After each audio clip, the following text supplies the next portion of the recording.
More back to school advice, this time for parents of college students. Before your kids head away, have a talk with them about their finances. Certified financial planner Jeff Rose from Alliance Investment Planning in Carbondale is here with some tips. We've got a lot of things we want to get through, so we'll try to get to as much as we can. First thing though, credit. That's right. And when we talk about credit, there's actually two types of credit that you can actually talk to your kids about.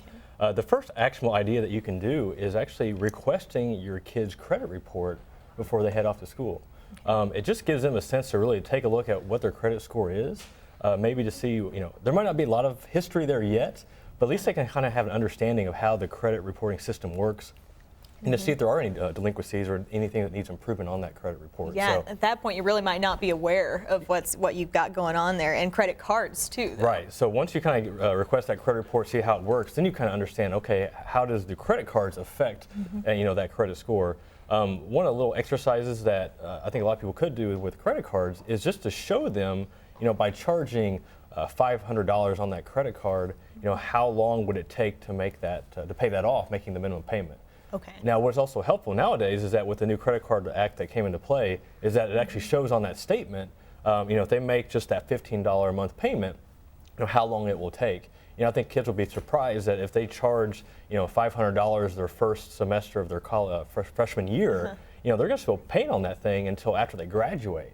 I think that's an eye-opener for a lot of kids that way. Sure. And another thing you mentioned is not taking student loans unless you really need them. What do you mean by that? One thing that I was guilty of in college was it was so easy to get student loans. I mean, it was like it was going through like a buffet line. You fill out a paperwork, get a form, and all of a sudden, a few weeks later, you're getting a check for $2,700, $5,500. Sure.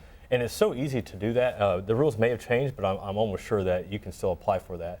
So a lot of people, I think, have that notion, a lot of kids have the notion that, hey, it's only $5,000 of student loan debt. It's only $10,000 of student loan debt.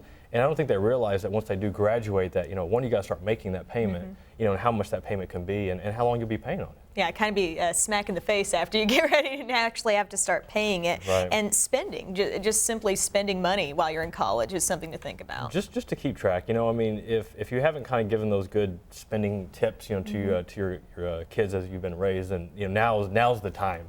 Help them out. Just do like a simple budget. Gotta kind of get a sense of how much they can afford to spend on eating out, and you want to have a good time, but you don't want to have too much of a good time. Right.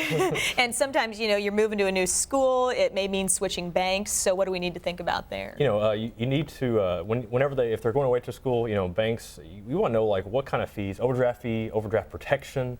What kind of costs are you looking at for checks, checking accounts, savings accounts, etc. And you also want to make sure that if there's some money in there, that they're getting the highest interest rate they can. Sure, and we're kind of running short on time here, but part-time job was another thing you mentioned. Yeah, I think with kids, college kids, they always think they're too busy, but there's always some time to maybe do a part-time job. Work 10 hours a week. Get that level of just independence, and responsibility of making a little bit extra money, and once again going back to those money tips. And this may be an upcoming blog topic for you on goodfinancialsense.com. I think it has to be. All right, thanks so much, Jeff Rose, for being here. We appreciate it.